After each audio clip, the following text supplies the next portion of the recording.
नमस्कार दोस्तों, स्वागत है आप सभी का आपके अपने YouTube channel GK search engine पर। तो दोस्तों जैसा कि आप सभी को पता है कि जो राजस्थान की आर्थिक समीक्षा 2022-23 है वो जारी कर दी गई है।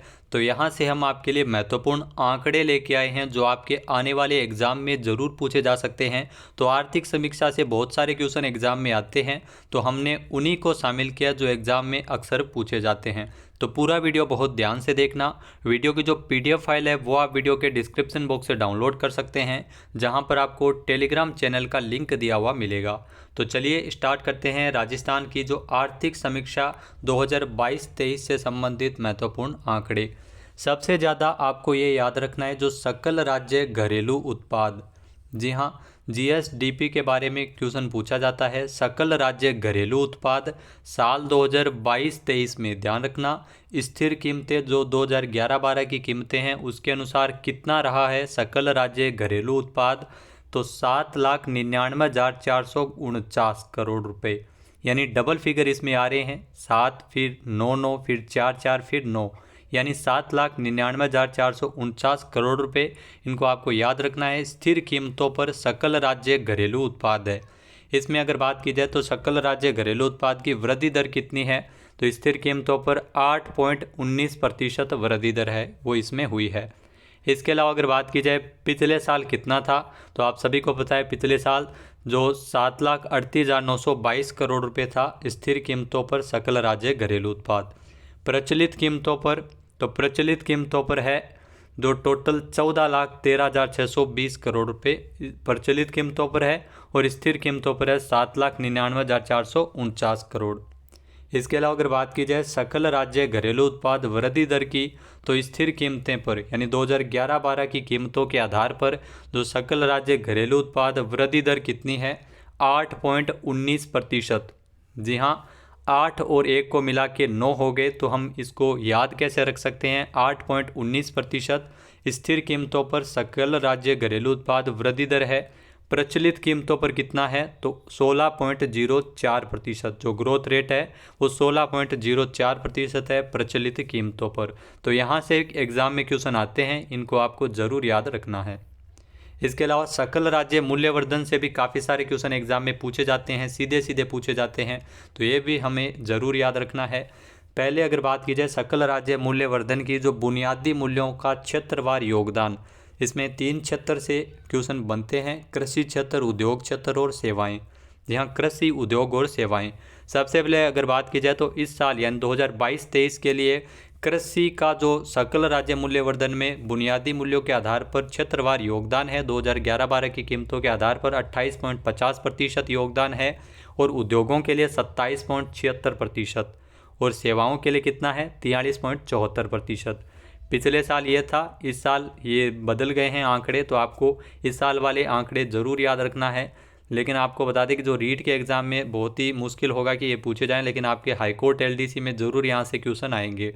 तो कृषि क्षेत्र में सकल राज्य मूल्यवर्धन में स्थिर कीमतों पर जो क्षेत्रवार योगदान है कृषि क्षेत्र का 28.50%, उद्योग का 27.76%, सेवाओं का 43.74%। अब ऐसे ही प्रचलित कीमतें पर अगर बात की जाए तो कृषि का जो क्षेत्रवार योगदान है 28.95%। तो ये ध्यान रखना, कृषि का जो स्थिर कीमतों पर 28.50 है, जबकि प्रचलित कीमतों पर 28.95% है। उद्योगों का 27.76 है स्थिर कीमतों पर, और प्रचलित कीमतों पर 27.31 है। इसके अलावा सेवाओं के लिए 43.74, और वैसे आपको बता दें कि सेवाओं के लिए इसमें कोई चेंज नहीं हुआ है, 43.74 ही इसमें दिया गया है। इसके अलावा अगर बात की जाए शुद्ध राज्य घरेलू उत्पाद की, जी हाँ, NSDP जो शुद्ध राज्य घरेलू उत्पाद स्थिर कीमतों पर कितना रहा है, 6,94,771 करोड़ रुपए, और प्रचलित कीमतों पर 12,59,527 करोड़ रुपए। जो NSDP है वो शुद्ध राज्य घरेलू उत्पाद है, वो प्रचलित कीमतों पर कितना है, 12,59,527 करोड़। प्रति व्यक्ति आय, ये भी आपको याद रखना है क्योंकि यहाँ से क्वेश्चन आते हैं। पिछले साल अगर बात की जाए तो 80,545 रुपये थी, जो बढ़कर ध्यान रखना 86,134 रुपये हो गई है। 2022-23 में 86,134 रुपये स्थिर कीमतों पर प्रति व्यक्ति आय हो गई है। प्रचलित कीमतों पर कितनी है, तो 1,56,149, जो पहले 1,35,962 थी वो बढ़कर 1,56,149 हो गई है। तो ये प्रति व्यक्ति आय के आंकड़े हैं, ये भी आपको ज़रूर याद रखने हैं। इसके अलावा आर्थिक समीक्षा में जो महत्वपूर्ण पूछे जाते हैं, सकल स्थायी पूंजी निर्माण जो प्रचलित मूल्यों पर कितना है 2021-22 का, इसमें दिया गया है 3,46,844 करोड़ रुपये, और इसमें सकल राज्य घरेलू उत्पाद का प्रतिशत है 28.47%।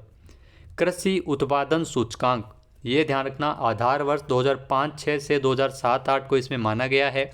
कृषि उत्पादन सूचकांक 2021-22 के लिए 201.40 है, वो इसमें दिया गया है। कुल खाद्यान्न उत्पादन का अक्सर क्वेश्चन एग्जाम में आता है, तो ये आपको ध्यान रखना है मेट्रिक टन में। कुल खाद्यान्न उत्पादन राजस्थान का 2022-23 में 253.99 मेट्रिक टन, यानी पिछली बार कितना था, तो पिछली बार 231.52 मेट्रिक टन था, तो 253.99 मेट्रिक टन है वो कुल खाद्यान्न उत्पादन रहा है राजस्थान का। इसके अलावा औद्योगिक उत्पादन सूचकांक, जिसमें आधार वर्ष 2011-12 को माना गया है, तो ये है 134.65 जो औद्योगिक उत्पादन सूचकांक है। थोक मूल्य सूचकांक, तो यहाँ से भी क्वेश्चन एग्जाम में आता है, 1999 से 2000 को इसमें आधार वर्ष माना गया है। थोक मूल्य सूचकांक है 2022-23 के लिए 388.29, और इसमें प्रतिशत परिवर्तन हुआ है 4.60% इसमें परिवर्तन है वो हुआ है। इसके अलावा अधिष्ठापित ऊर्जा क्षमता, यहाँ से भी एग्जाम में क्वेश्चन आता है, तो 2022-23 के लिए अधिष्ठापित ऊर्जा क्षमता कितनी है, 23,487 मेगावाट है। जी हाँ, 23,487 मेगावाट है अधिष्ठापित ऊर्जा क्षमता।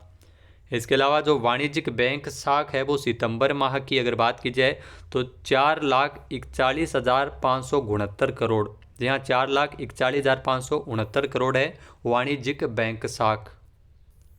इसमें अगर बात की जाए जो महत्वपूर्ण आंकड़े हैं, आप सभी को पता है सकल राज्य घरेलू उत्पाद जो प्रचलित कीमतों पर 14.14 लाख करोड़ रुपए, स्थिर कीमतों पर है 7.99 लाख करोड़ रुपए। शुद्ध राज्य घरेलू उत्पाद जो प्रचलित कीमतों पर 12.60 लाख करोड़ और स्थिर कीमतों पर 6.95 लाख करोड़। इसके अलावा जो प्रति व्यक्ति आय 1,56,149 वो प्रचलित कीमतों पर है, स्थिर कीमतों पर 86,134 है। तो ये आंकड़े आपके लिए काफ़ी अहम होते हैं। आप वृद्धि दर देख सकते हैं जिसमें भारत के अकॉर्डिंग भी दी गई है और राजस्थान के अकॉर्डिंग भी दी गई है। स्थिर कीमतों पर 8.19% वृद्धि दर है। इसके अलावा 16.04% है वो प्रचलित कीमतों पर है, वो भारत में 15.4% थी। इसके आधार पर जो प्रति व्यक्ति आय में वृद्धि दर आप देख सकते हैं, स्थिर कीमतें 2011-12 की कीमतों के आधार पर राजस्थान में प्रति व्यक्ति आय में वृद्धि दर है वो 6.54% है और प्रचलित कीमतों के आधार पर 14.85% है। तो यहाँ से भी काफ़ी सारे क्वेश्चन आते हैं। एक इस टाइप के क्वेश्चन भी पूछे जाते हैं जो क्षेत्रवार योगदान है कृषि क्षेत्र का 28.95% है राजस्थान का 2022-23 के अकॉर्डिंग, और सेवा क्षेत्र का ध्यान रखना, सेवा क्षेत्र का 27.31% है। और इसके अलावा अगर बात की जाए 27.31% उद्योग क्षेत्र का है। सेवा क्षेत्र का कितना है 43.74%, यानी सबसे ज़्यादा अगर बात की जाए तो सबसे ज़्यादा सेवा क्षेत्र का ही दे रखा है 43.74%, और उद्योग क्षेत्र का है 27.31%। कृषि क्षेत्र का जो क्षेत्रवार योगदान है वो 28.95% है। भारत में भी आप देख सकते हैं सेवा क्षेत्र का सर्वाधिक होता है, उसके बाद में आप देख सकते हैं उद्योग का है, फिर कृषि का है 18.11%। तो इसके अलावा अगर बात की जाए तो यहाँ से भी क्वेश्चन आते हैं। जो राजस्थान में उत्पादित खनिज है 17 धात्विक खनिज है। राजस्थान में 17 धात्विक खनिजों का उत्पादन किया जाता है, जिसमें एकमात्र उत्पादक राजस्थान में सीसा अयस्क, जस्ता अयस्क। अग्रणी उत्पादक है राजस्थान चांदी में। अधात्विक खनिज है राजस्थान में 39, जी हाँ 39 अधात्विक खनिज है। ये नवीनतम आंकड़े जो आर्थिक समीक्षा में जारी किए गए हैं। एकमात्र उत्पादक है राजस्थान जिसमें सेलेनाइट का, वोलेस्टोनाइट का। अग्रणी उत्पादक राजस्थान सीमेंट ग्रेड लाइमस्टोन में, और इसमें अग्रणी उत्पादक है वो राजस्थान रहा है। इसके अलावा अगर दोस्तों बात की जाए ईंधन खनिज की, तो 3 ईंधन खनिज है। कच्चे तेल का दूसरा सबसे बड़ा उत्पादक है राजस्थान।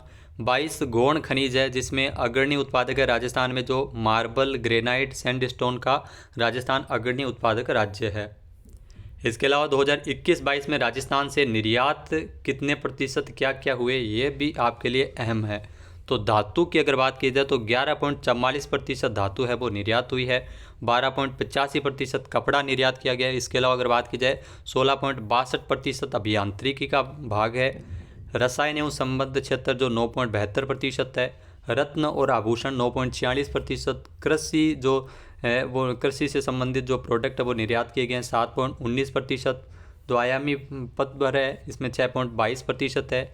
हस्तशिल्प 10.88% वो निर्यात किए गए हैं और अन्य 15.62%। तो यहाँ से भी एग्जाम में क्वेश्चन आता है।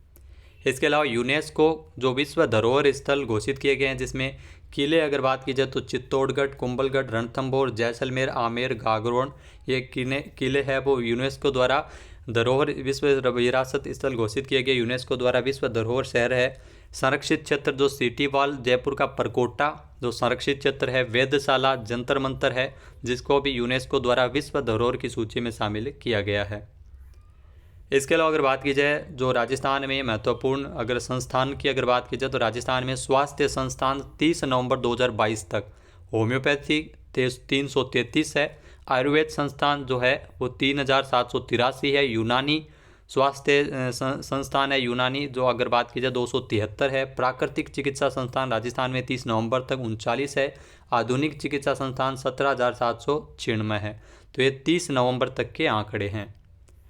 इसके अलावा आर्थिक समीक्षा में आपको ये ज़रूर याद रखना है जो आप देख सकते हैं, राजस्थान का कृषि क्षेत्र में 28.95%, जो भारत में अगर बात की जाए भारतीय स्तर पर 18.11%, और राजस्थान का सेवा क्षेत्र में जो योगदान है क्षेत्रवार योगदान 43.74% है 2022-23 के अकॉर्डिंग। जो सेवा क्षेत्र का अगर बात की जाए तो पूरे भारत में 53.41% है, और उद्योग क्षेत्र में आप सभी को पता है 27.31% योगदान है, जबकि पूरे भारत की अगर बात की जाए तो 28.48% है। इसके अलावा अगर बात की जाए तो ये आप देख सकते हैं जो सकल राज्य घरेलू उत्पाद जो भारत के इसमें तुलना की गई है, भारत के आधार पर भी इसमें देखा गया है। तो हम वृद्धि दर को हम देखेंगे तो सकल राज्य घरेलू उत्पाद जो वृद्धि दर है वो राजस्थान की 2022-23 में 8.19% रही है। पिछले साल अगर बात की जाए तो 11.36% थी। भारत की अगर बात की जाए तो भारत की 7% है वो इसमें रही है वृद्धि दर 2022-23 में, और 2021-22 में भारत की 8.7% थी। तो ये महत्वपूर्ण आंकड़े हैं, यहाँ से भी एग्जाम में क्वेश्चन आते हैं।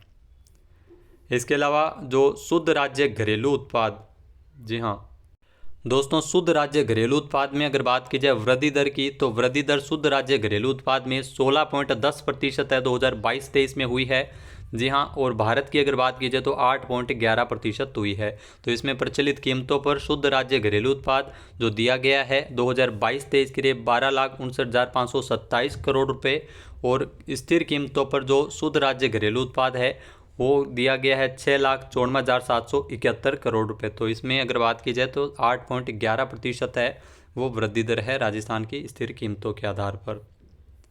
तो दोस्तों यहाँ से भी क्वेश्चन आते हैं, जैसा कि आप देख सकते हैं इसमें जो क्षेत्रवार सकल स्थायी पूंजी निर्माण है जिसमें कृषि के लिए इसमें अलग अलग है वो बजट है वो इसमें रखा गया है। जैसे 11,816 करोड़ रुपए कृषि के लिए, वानिकी के लिए अगर बात की जाए 2021-22 का दे रखा है इसमें 363 करोड़ रुपये। तो 2021-22 के सकल स्थायी पूंजी निर्माण है, तो यहाँ से भी एग्जाम में क्वेश्चन आते हैं। इसके अलावा राजकोषीय जो प्राप्तियां हैं यहाँ से ध्यान रखना, डेफिनेटली एग्जाम में क्वेश्चन पूछा जाता है प्राप्तियां कितनी थी, गैर साख पूंजीगत प्राप्तियां हैं, टोटल प्राप्तियां कितनी थी।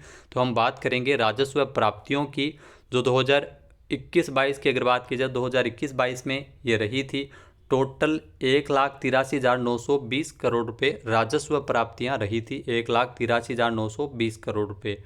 और इसमें अगर बात की जाए तो कुल प्राप्तियां जिसमें राजस्व प्राप्तियां और गैर साख पूंजीगत प्राप्तियां दोनों को इसमें शामिल किया गया है, तो 1,86,325 करोड़ रुपए है वो कुल प्राप्तियां रही है।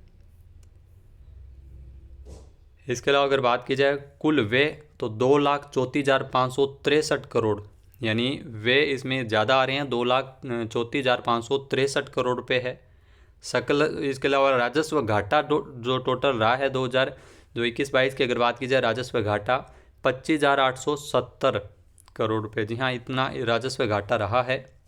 राजकोषीय घाटा कितना है 48,238 करोड़, जिसमें प्राथमिक घाटा है 20,138 करोड़। तो यहाँ से भी एग्जाम में क्वेश्चन आते हैं। इसके अलावा जो आप देख सकते हैं जनसंख्या वृद्धि दर का जो प्रतिशत है तो इसमें जो आंकड़े हैं 2011 से लेकर 35 तक के अनुमान है वो लगाए गए हैं। अलग अलग इसमें अनुमान दिए गए हैं, जिसे 21 से 25 तक कितनी रहेगी जनसंख्या वृद्धि दर 10.7% रहेगी, उसके बाद में 8.3% है, फिर 7.6%। तो ये ऐसे अनुमान लगाए गए हैं। तो अशोधित जन्म दर की अगर बात की जाए 2021 से 25 तक 18.8% रहेगी। अशोधित मृत्यु दर 7.5%। शिशु मृत्यु दर 2021 से 25 के बीच में 44। तो इस हिसाब से ये संकेतक है वो लगाए गए हैं कि कितने है वो हो सकती है। इसके अलावा पुरुषों में जीवन प्रत्याशा, जी हाँ, यहाँ से भी एग्ज़ाम में आते हैं। पुरुषों में जीवन प्रत्याशा 2021 से लेकर 2025 तक जो आयु अगर बात की जाए तो 68.70 आयु है वो मानी जा सकती है जीवन प्रत्याशा, जीवन जीने की आयु। महिलाओं में ये 72 वर्ष है, तो औसत आयु के आधार पर ये माना जाता है। तो ये आंकड़े हैं, ये भी महत्वपूर्ण है, आपको PDF में एक साथ यहाँ पर देखने को मिल जाएगा। इसके अलावा अधिष्ठापित ऊर्जा क्षमता जिसमें अलग अलग इसमें दे रखी है। टोटल अगर बात की जाए तो 23,487.46 मेगावाट है जो राजस्थान की अधिष्ठापित ऊर्जा क्षमता है। इसके अलावा जो औद्योगिक क्षेत्र में अगर बात की जाए तो औद्योगिक क्षेत्र में अग्रिम अनुमानों के आधार पर 2022-23 में जो योगदान है, तो यहाँ से भी एग्जाम में कई बार आता है क्वेश्चन, जिसमें खनन क्षेत्र की अगर बात की जाए तो खनन क्षेत्र का आप देख सकते हैं 12.60%, विनिर्माण के लिए 41.26%, विद्युत गैस जलापूर्ति एवं उपयोगी सेवाओं के लिए ये 13.38% है, जो 3.58 लाख करोड़ रुपए उसमें प्रतिशत के हिसाब से इसमें बांटा जाता है। और निर्माण के क्षेत्र में अगर बात की जाए तो 32.76% है।